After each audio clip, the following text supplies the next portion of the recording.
All right, so let's get going on today's class. So hopefully everybody was able to take a look at that Chapter 6 lecture, originally scheduled for the Friday before spring break, but it was posted early spring break. So if you haven't taken a look at that Chapter 6 lecture yet, be sure that you do.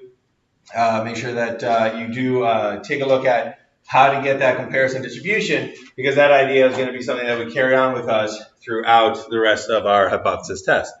So what we're going to be doing today is taking a look at Chapter 8.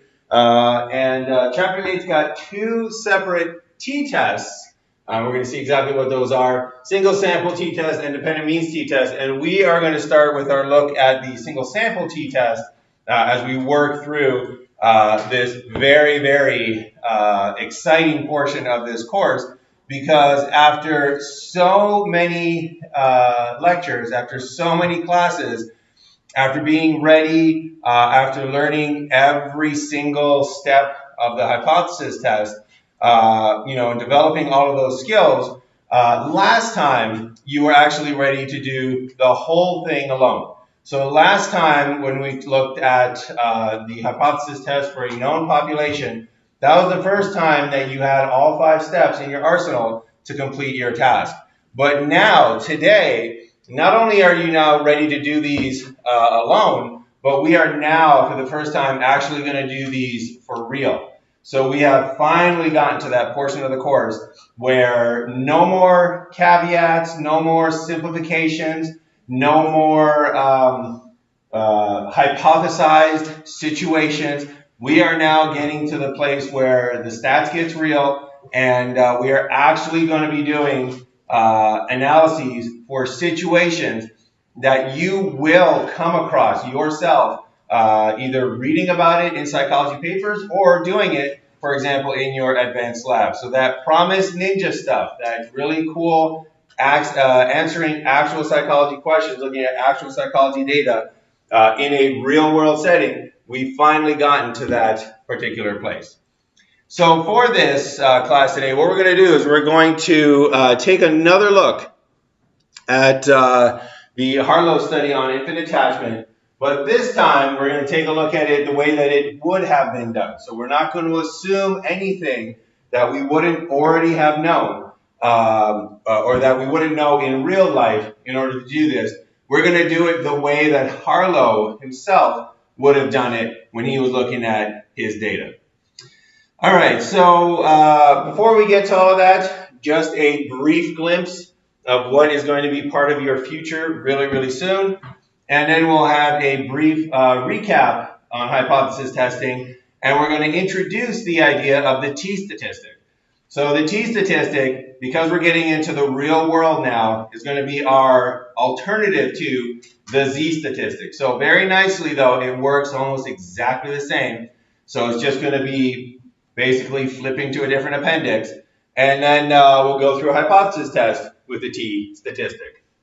All right, so what's coming up in the future? Very important transition that we're about to make. So at this point, we have kind of reached the end of where we can reasonably expect to continue to do statistics using pencil and paper. We've gone to the end where we can reasonably expect to do statistics using Excel. So the tests that we're doing are going to become so multi-step. They're going to become so intricate in terms of the calculations that need to be done that it's time to introduce a program specifically designed for statistics. So next class, we're going to be introducing SPSS. So SPSS is basically going to be us turning our statistics over to the robots. And much like in many science fiction movies, you're going to see that SPSS, as our robot helper, is very good at doing certain things, but not so good at doing other things. So what we're going to do is we're going to offload all the things that we struggle with. We're going to offload that into SPSS. So the mathematics, the divisions, the order of operations, all of that is what SPSS is really good at. The looking up of critical values, the calculating probabilities. SPSS can do that extremely well. and then we're going to shift our focus into making sure that we identify the right test, which SPSS will not do for us, make sure that we enter in the data correctly, which SPSS will not do for us, and then very importantly, make sure that we can interpret the output correctly. So SPSS will be very, very willing to crunch any numbers that you throw at it, but it's up to us as human beings to then take a look at that and say, which hypothesis is supported, null hypothesis or the research hypothesis. So just as a warning, we are going to start on SPSS next class. So this next class coming up is one of the most crucial classes in the entire semester, because on the first day that we're going to introduce SPSS, I'm going to assume that none of you have ever used SPSS before. So the entire class is geared towards an audience where this is your first time double-clicking and opening the SPSS program. After that, however, we're going to build on those ideas and continue to use SPSS. So if you do miss that class, make sure you check the video. Otherwise, you will be very lost when you come back the class afterwards. So make sure that Thursday's class, you're either here or you're watching that video before Tuesday's class, because on Tuesday, I'm going to assume everybody knows the basics of SPSS, and we're just going to launch right into it. So next class, again, that pivotal point, we're going to learn how to use this program, and we're going to start from scratch. All right, so previously on hypothesis testing. So up until now, we've been dealing with this situation where we have a known population, we know the mean, we know the standard deviation, and from that population, we figured out a distribution of sample means. So we figured out if we took samples from that population, the means that those samples would have form this distribution here, and that is your comparison distribution.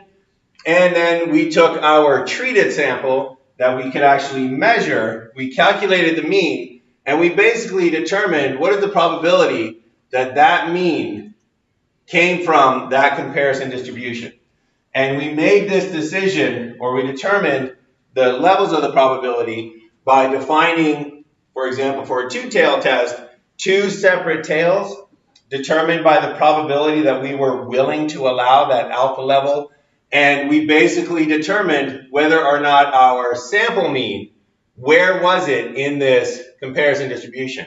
If it was in the body of the comparison distribution, if the z-score for our sample mean put our mean in the body of this distribution, we then concluded that it still belonged to this original population, and we accepted the null hypothesis. On the other hand, if it moved into the tails of the distribution, then we said that it was highly unlikely that our sample still belonged to that known population, and we accepted the research hypothesis, and that's what we were dealing with up until this point. Now, as I mentioned before, this is a highly artificial, probably you'll never see it in your lifetime situation. And what's artificial about it is this piece right here. So in the real world, when you're dealing with a population of interest, you almost never know what the population mean is. You almost never know what the standard deviation is. So unless your entire research career is about IQ tests and SAT scores, or about heights and weights of the general population, you're not going to be dealing with this known population where you know the mean and you know the standard deviation. And that known population was what allowed us to calculate that distribution of sample means, and that allowed us to use that z-score for our sample to do the entire hypothesis test. So this is an artificial situation. Today we're going to replace it for the first time ever with an actual real situation. And this first real situation, basically all of the situations are going to be that we don't know that original population. We don't know the parameters of it. And for this first one, we're going to have an unknown population where the mean is hypothesized, and we're going to see what that means in just a moment, but the standard deviation is unknown. So that's a more realistic situation. We have a hypothesis about what the mean of this population should be, but we have no idea what the spread of that population is. Could be wide, it could be narrow, we don't know, because we never measured it. We don't have access to that population knowledge. So what do we mean by hypothesized population? This hypothesized population refers to the null hypothesis and what the population mean would be if the null hypothesis was true. So this is basically the kind of most challenging portion of this hypothesis test, is oftentimes determining what is that hypothesized population. And it's important to remember that it is the mean that would occur if your null hypothesis was true. So I'll give you an example of, in a real world situation, how you might come up with a hypothesized mean.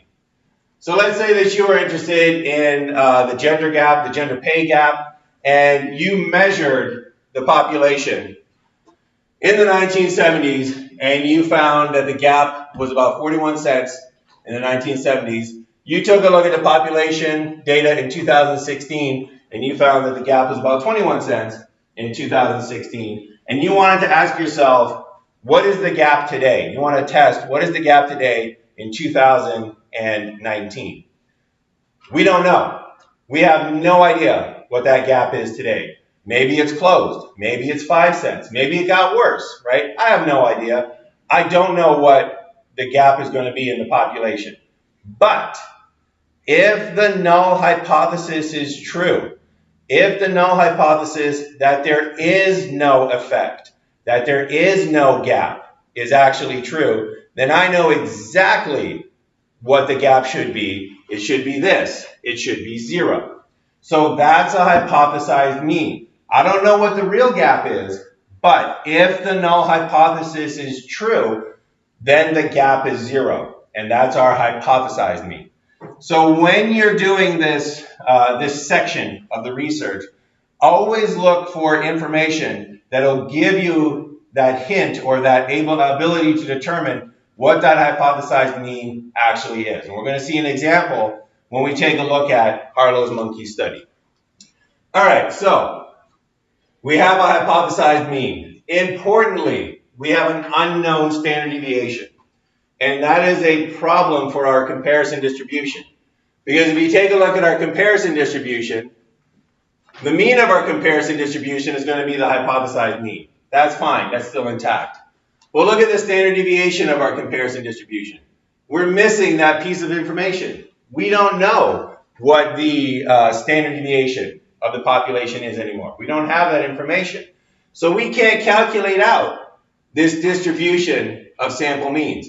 And what that means is that we lose our ability to use the z-score. It's gone. It's no longer available to us because we can't come up with a distribution in order to calculate our z-score. So this is the more realistic situation.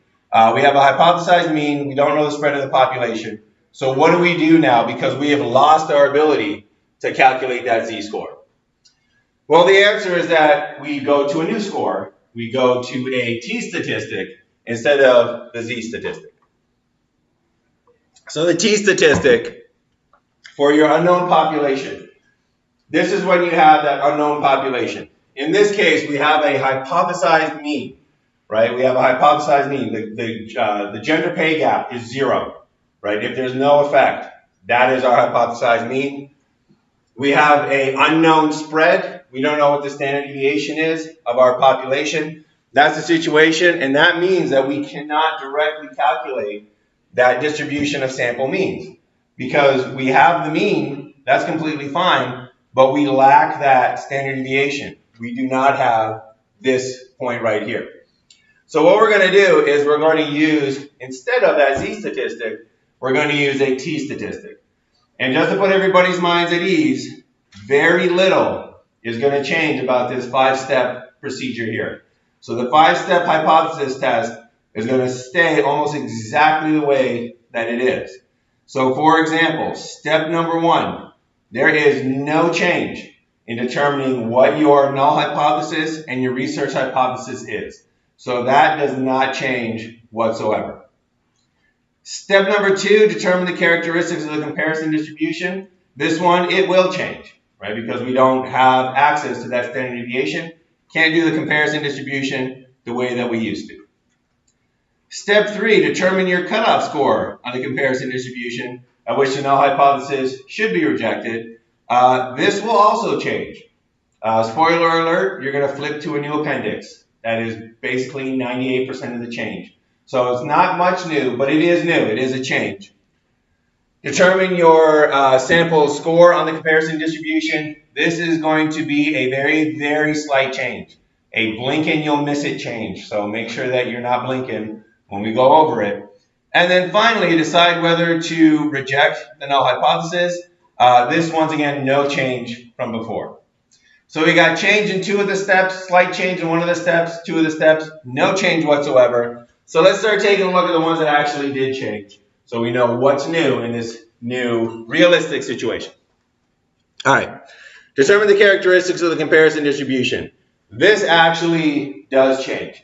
And the change that occurs is that instead of using the population standard deviation to do the comparison distribution, we use something to stand in for the population standard deviation. So the population we'll start off with variability. It has a certain amount of variability. And that variability was used in order to compute the comparison distribution. But luckily for us, we have something that can tell us about the population, specifically the sample. So the big move here is to say, all right, we don't have the variability of the population. So what we're going to do is we're just going to estimate it using the variability of the sample. So the same way that we would take a look at a sample to try to estimate a population, we're going to say to ourselves, all right, we have a sample that has a certain variability. Let's use that to estimate our population variability. So population variance, if you recall this going way back, sum of squared deviations, sum of squared deviations, sometimes called sum of squares, it's sum of squared deviations, divided by the size of your population, that was the population variance. Population standard deviation was just the square root of the population variance. Sample variance, on the other hand, very similar, sum of squared deviations for your sample divided by the size of your sample minus 1. And as we're going to go forward, that size of your sample, if you recall, means degrees of freedom. And it's a minus 1, that's the correction, because out of your sample, one score in your sample does not have the freedom to be whatever it wants to be.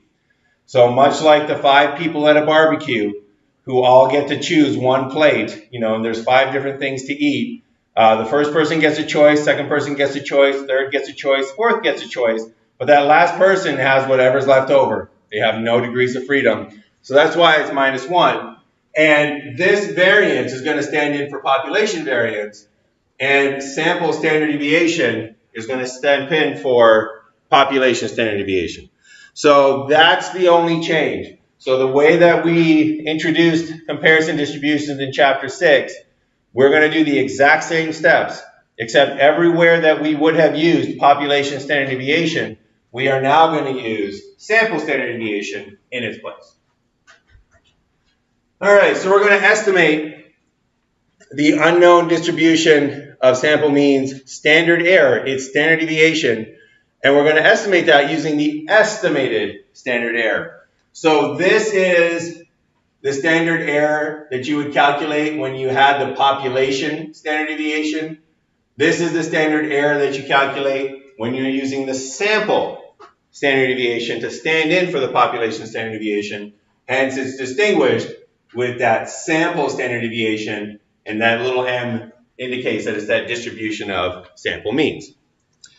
So this is, again, called the standard error. This standard deviation of the distribution of sample means has such an important role. It's been given its own name, not just its own symbol, but its own name. So the standard error, when you had population standard deviation, you take the population standard deviation and divide it by the square root of the size of your sample.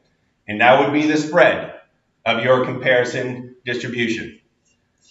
Estimated standard error, using the sample standard deviation to stand in for population standard deviation. You do exactly that. Same formula, same move, same steps. Only thing is that you take your sample standard deviation, which we have access to, and you use it for that unknown population standard deviation. All right, so that's the first big change. Step 2, that's how you calculate your comparison distribution. Hypothesized mean is the mean of your comparison distribution. Estimated standard error is the standard deviation of your comparison distribution. And you get that by calculating the sample standard deviation and dividing it by the square root of the size of the sample. Same basic premise as before. All right, so that was step 2. Step 3, determine the cutoff sample score on the comparison distribution at which the null hypothesis should be rejected. This also changes, and it changes very, very little. Basically, we're flipping to a new appendix. So why are we flipping to a new appendix? Well, we're flipping to a new appendix because we're no longer able to use the z-distribution. And because we cannot use the z-distribution, we have to use a new distribution. And the new distribution is called the t-distribution. And the biggest difference, there's two big differences between a z-distribution and a t-distribution.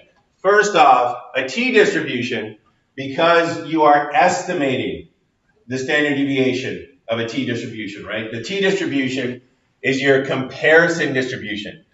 The z-distribution was your old comparison distribution. Now that we don't know the population standard deviation, the t-distribution is the new comparison distribution. And the big difference between a z-distribution and a t-distribution is that a t-distribution, because we're estimating its variability, it tends to be wider. It tends to have a little bit more weight in the tails, right? It tends not to be as narrow. That's the first big difference. So that's one of the reasons why we need a new distribution, because if we're looking for a certain percentage in the tails, t-distributions are a different shape. They got more space in the tails. We need a new table of values. The other big difference with a t-distribution compared to a z-distribution is that the shape of a t-distribution changes depending on the size of the sample. So that's the shape of a t-distribution for 1 degree of freedom. This is the shape of a z-distribution for 1 degree of freedom. All right, so this is a z-distribution for 1 degree. This is a t-distribution for 1 degree of freedom. So that's a sample size of 2, right? Smallest sample you can have. If we go up to 2 degrees of freedom, notice that the t-distribution changes, but the z-distribution does not. So once we go to 2 degrees of freedom, t-distribution is different than for 1 degree of freedom.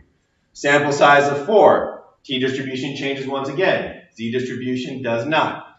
Sample size of 5, sample size of 6, sample size of 11, sample size of 21. So you can see that the t-distribution is getting very, very close to a z-distribution for larger samples. And this is because we're using our sample to estimate the population parameters. The bigger your sample, the better your estimate. So for a sample size, for example, of 4, your t-distribution can kind of be all over the place. But once your sample goes up to 21, your t-distribution is going to look a lot like your z-distribution. But importantly, very importantly, it's different. So we need to go to a different table. So where are we going? Well, this new distribution means a new table of values. So we need to go to the t-distribution table now instead of the z-distribution table. And it is the second table in your appendix. So rather than flipping to appendix A1, you are now going to be flipping to appendix A2. So it's not a big move, but make sure that you're looking at the right appendix. All right, last change. Now, this is the slight change. This is the blink and you'll miss it change. Determining your sample score on the comparison distribution. Very slight change. So remember, we used to take our sample mean and we used to find the z-score for that sample mean using the characteristics of the comparison distribution. So now we have to do it with a t-statistic. So we cannot use the old z-score equation. We now have to use a t-score equation. And what a t-score equation looks like is this.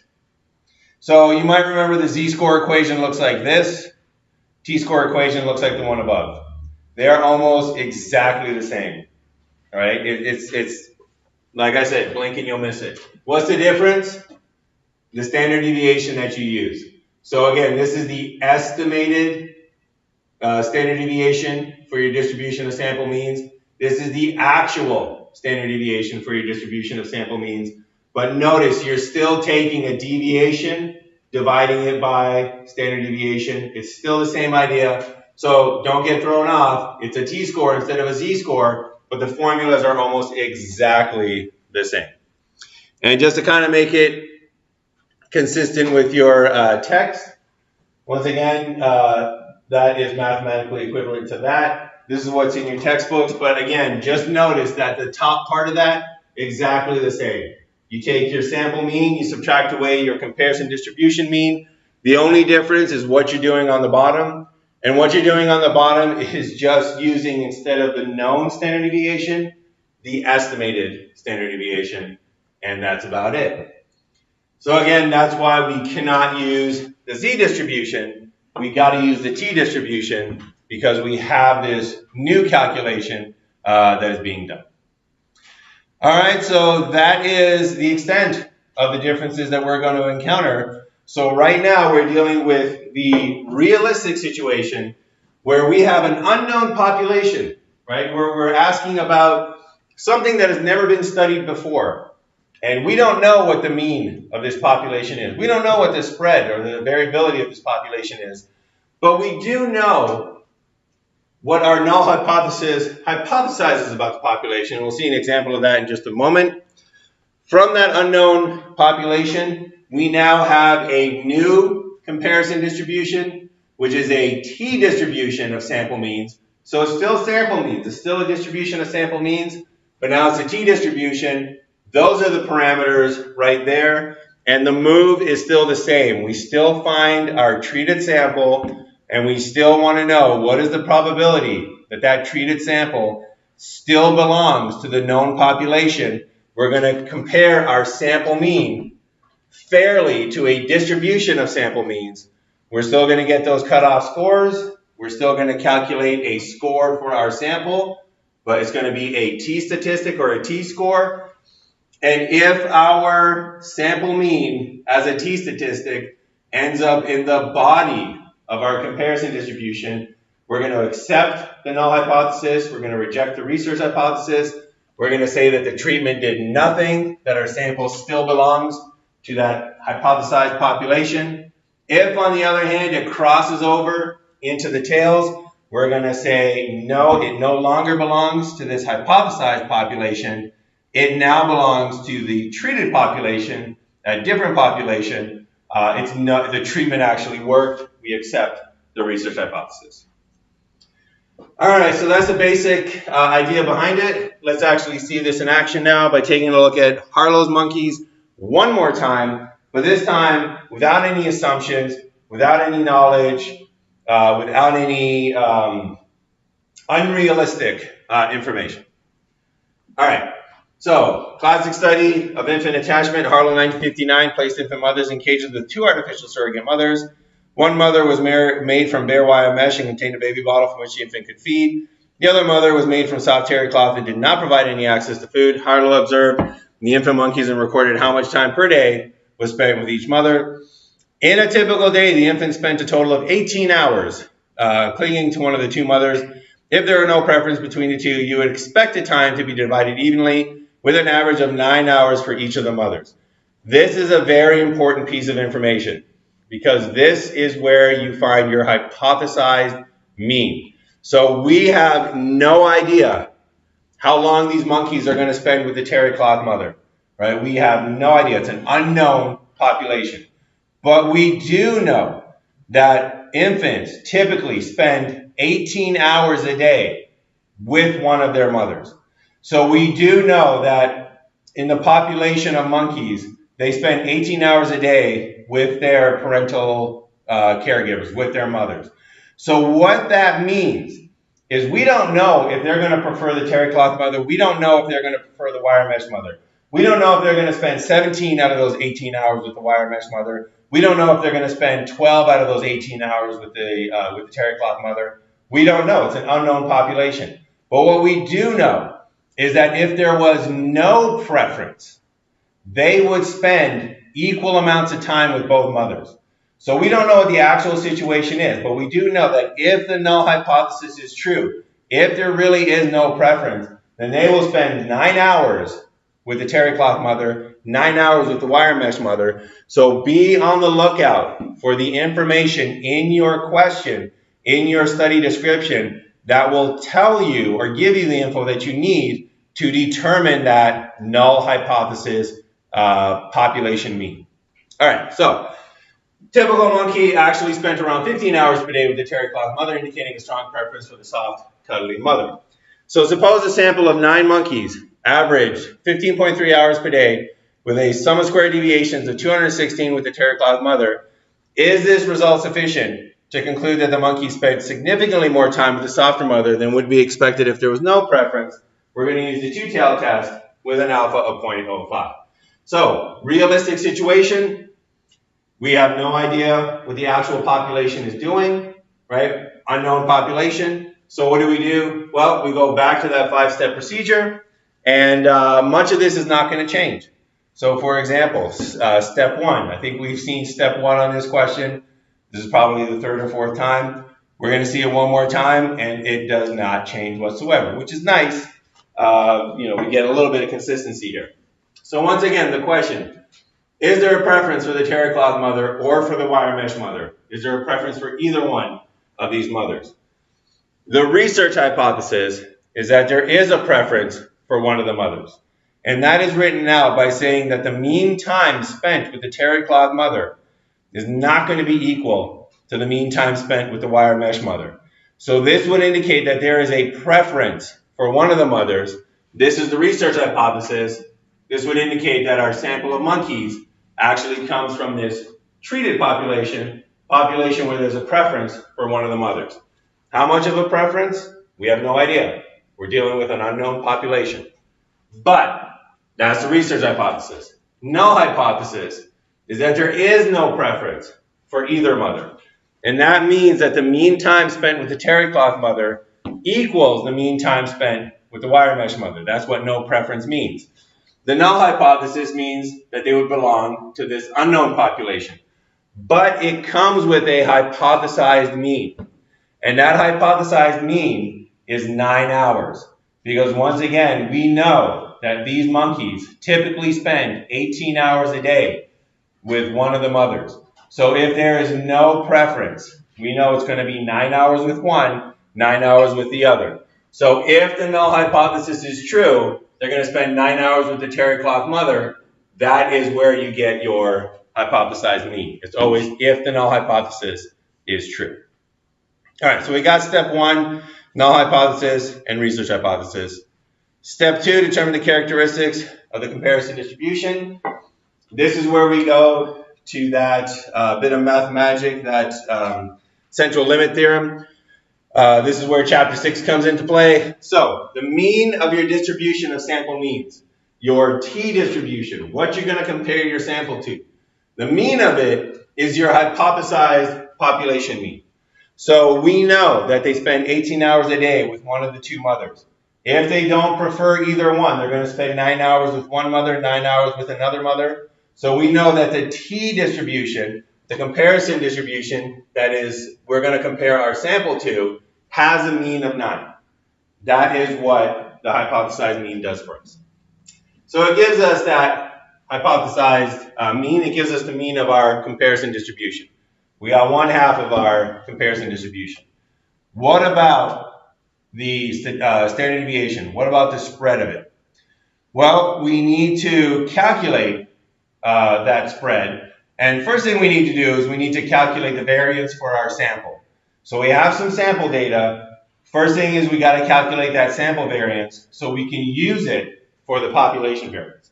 So we have our sample. That's a formula for the sample variance. Sum of square deviations divided by the size of your sample minus 1. Sum of square deviations divided by your degrees of freedom. So the sum of square deviations, that was given to us in the question. That was 216. Size of the sample was 9. We had 9 monkeys that we were studying. 9 minus 1 will give us 8. 216 divided by 8, that gives us a sample variance of 27. So that's the sample variance. And then once we have this sample variance, we're going to use it as our estimate of population variance. And once we have an estimate of population variance, we can compute that standard error, now called the estimated standard error, because again, we're not computing it directly, we're estimating it. So we have our estimated standard error, and again, this is the formula. You take the square root of the variance divided by the size of your sample. Don't get confused that we are dividing by the size of the sample. Again, it's just the way that it works out. And this equals 27, which was our sample variance, divided by 9, size of the sample. And we get the square root of 3, or 1.73, is our estimated standard error. So now we have our comparison distribution. Mean of 9, standard deviation of 1.73. So once again, that's our comparison distribution. It's got a mean of 9, and it's got an estimated standard error of 1.73. So we now can set a cutoff sample score or critical value. And much like we were doing before, you will not find this table anywhere, a table for this distribution anywhere in your textbook, right? Because you can't have every single distribution represented. So what they do is they convert this into a t-distribution that has a mean of 0, and I believe, no, not a standard deviation of 1, but it's going to have that mean of 0. So it converts it, and the standard deviation is dependent upon the size of the sample. That's why I didn't want to break it up. But anyways, you convert it into this unit. You can think of it as a unit t-distribution. This is much like the normal curve that we were using, that z distribution that we were using, but now it's your t-distribution. Okay, so we're going to convert this into this, and that is when we can go to that particular table and we can find our sample scores or our critical values. So these are, once again, our lines in the sand. And this is the target against which we're going to compare our mean. We're going to find out where the lines in the sand are, and then we're going to find out where our mean is on this new distribution. And it's important that you now flip to the t-distribution. And I'll mention this because you have become very practiced at flipping to the z-distribution. And I know sometimes when you get distracted, your mind wanders and you go to what is known. You go to what is practiced. This is a new distribution. We're doing a new test. Got to go to the t-distribution. T-distribution looks like this. So the t-distribution, we're going to have these one-tailed tests or two-tailed tests. The table is set up a little bit differently, but it's basically where you zone in like a heat-seeking missile on the number that you need. All right, so the first thing you want to ask yourself is, are you doing a one-tailed test or are you doing a two-tailed test? So in this question, it literally said, do a two-tailed test. So the first thing we do is we say, all right, we're doing two-tailed tests. We're going to be right there. So first thing, make sure that you know how many tails in your test. Go to that section of your table.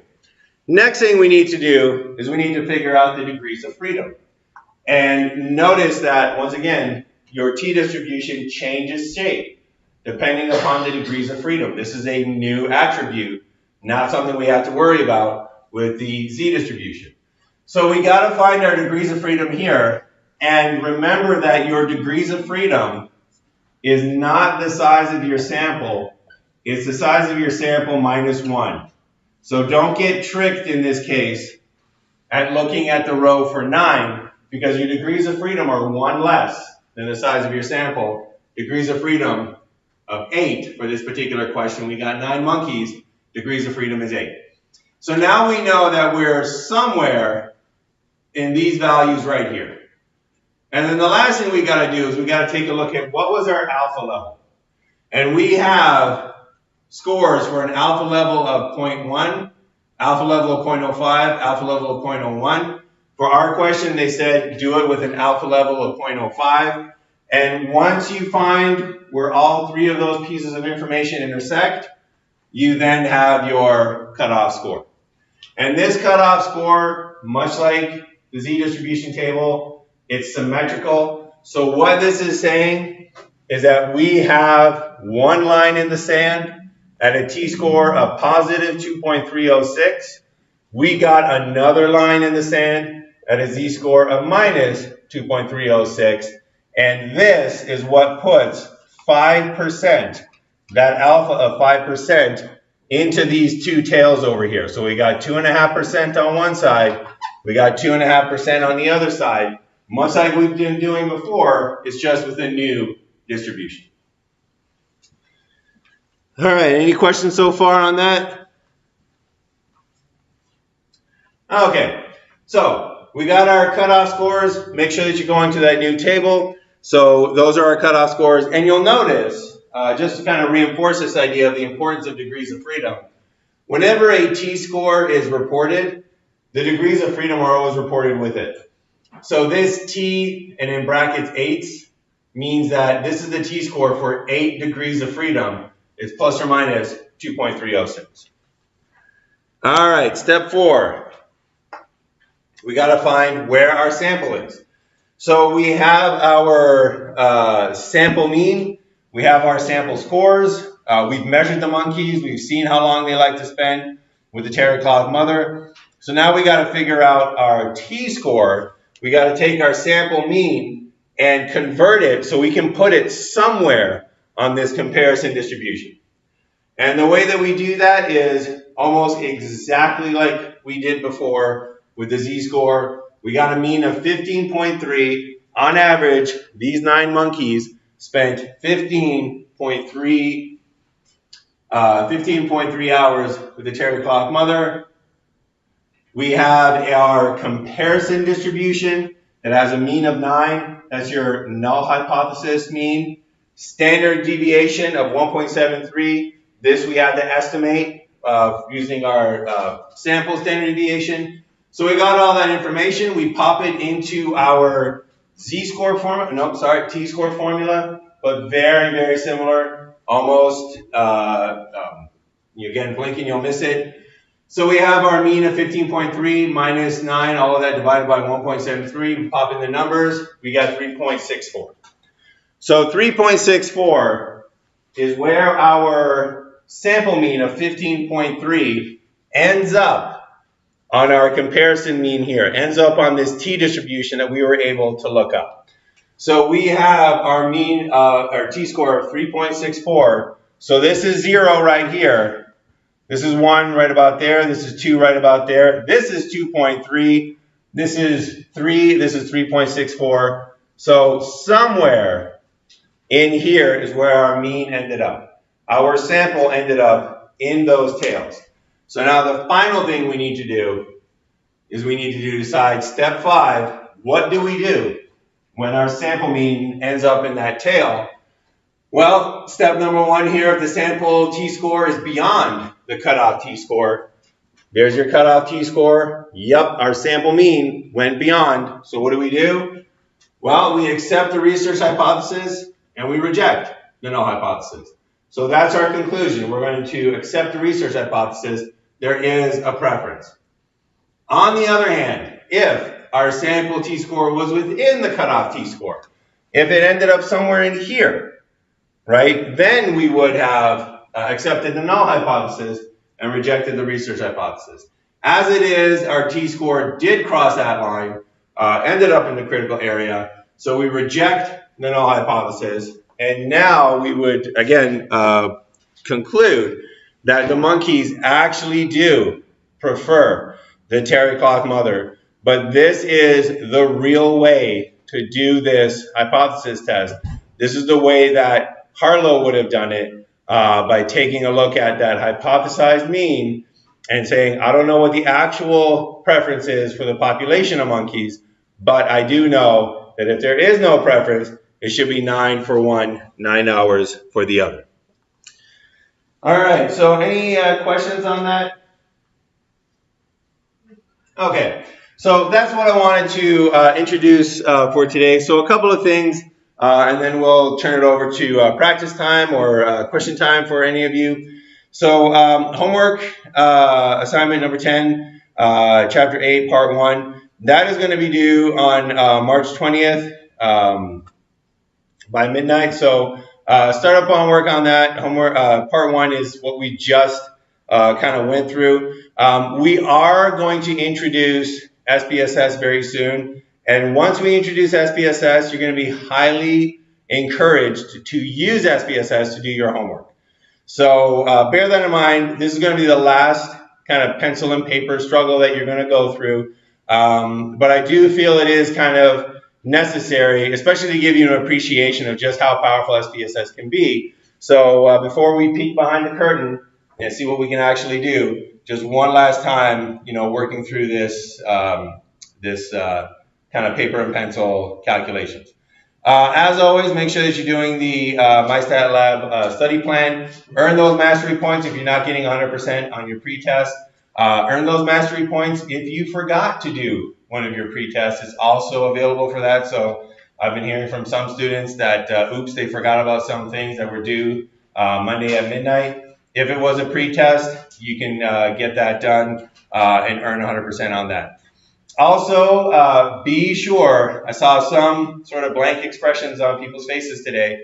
If you have not seen that special online class to make up for Snowpocalypse, it's the last one that we had. It's on my YouTube channel. It's about chapter 6. It's all about how do we get that comparison distribution. So make sure that you watch that just so that you have a firm understanding of what that comparison distribution is and how do we use it. And it also has information about your homework assignment for chapter 6. I did push that back just so that we would have some time in class in case anybody had questions on it. So it was pushed back, I believe, from yesterday at midnight to Wednesday at midnight. Other than that, I covered everything that I was planning on today, kind of easing you in to the real world of hypothesis tests. But before we end today and just start our practice / question times, I do want to reiterate, next class, we're going to start up on SPSS. So if you were thinking of missing that class, that is not the class to miss. And if for some completely out of your control reason, you need to miss it, make absolutely sure that you watch the YouTube video prior to class on Tuesday. Because next class is when we're going to go through all the steps. This is where you can find SPSS. This is how you open SPSS. This is what the welcome screen on SPSS looks like. This is where you click to go to the data editor. This is where you click to go to the variable editor. We're going to go through all those basic procedures next class. On a week from today, on Tuesday's class, it's going to change into open up SPSS, open up your Excel files, copy and paste your data into SPSS, let's go. So make sure, because I'm assuming none of you have kicked around with SPSS before, make sure that next class you attend, you watch the video, you get familiar with SPSS, because I'm going to assume that you have that basic knowledge a week from today. So again, it's a pivotal class. Make sure that you do your part of it and learn the basics of SPSS. Other than that, we are done for today. So the rest of the class today, if that was enough coming back from spring break, feel free to call an early day. But if you have any questions about anything we've seen here, anything that's been going on with your homework or any other stats questions, let me know and I'll come by to help. Other than that, I'm done for the new stuff I wanted to introduce.